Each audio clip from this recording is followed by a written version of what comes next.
Modèle des gaz parfaits. De tous les systèmes thermodynamiques possibles, celui du gaz parfait est sans doute le plus simple. Un système gazeux est assimilé à un gaz parfait si les deux hypothèses suivantes sont vérifiées. Les entités, c'est-à-dire les atomes ou molécules qui le constituent, ont un volume propre négligeable devant celui de l'enceinte qui les contient, et les entités n'ont aucune interaction les unes avec les autres. Ce système peut être décrit macroscopiquement par la pression P, le volume V, la quantité de matière N et la température thermodynamique T.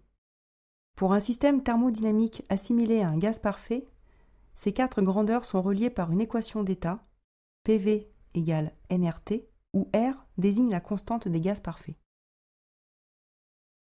Premier principe de la thermodynamique. Lorsqu'un système thermodynamique immobile échange de l'énergie thermique ou du travail avec l'extérieur, son énergie interne varie.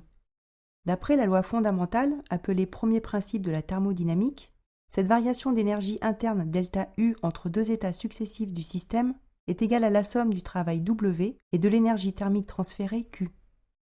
Le travail et l'énergie thermique sont comptés positivement quand ils sont reçus par le système et négativement quand ils sont cédés par le système. Ces trois grandeurs sont toutes homogènes à des énergies exprimées en joules. Détaillons les définitions et les expressions de chaque terme de ce principe. L'énergie interne est la somme de toutes les énergies microscopiques des entités formant le système. Dans le cas particulier d'un système incompressible, la variation d'énergie interne ΔU est proportionnelle à la variation de température ΔT du système. Le coefficient de proportionnalité C est la capacité thermique du système. Le travail reçu par le système dépend des forces qu'il exerce ou qui sont exercées sur lui. Dans le cas particulier d'un système thermodynamique placé dans un cylindre séparé de l'extérieur par un piston mobile, le travail reçu par le système est celui de la force pressante, c'est-à-dire plus ou moins le produit PSD, où la pression P du gaz extérieur est constante et le piston, d'air S, se déplace de D.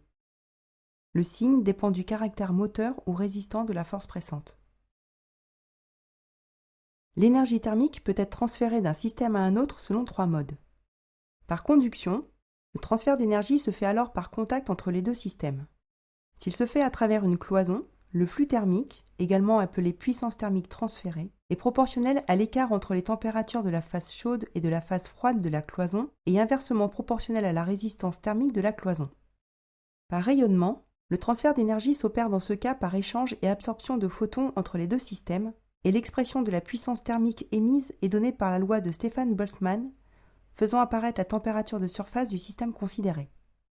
Par conducto-convection, si l'échange thermique se produit entre un fluide au contact de la paroi d'un solide. L'échange conductif est doublé d'un mouvement convectif au sein du fluide. Le flux thermique échangé par conducto-convection entre un fluide et un solide est donné par la loi de Newton.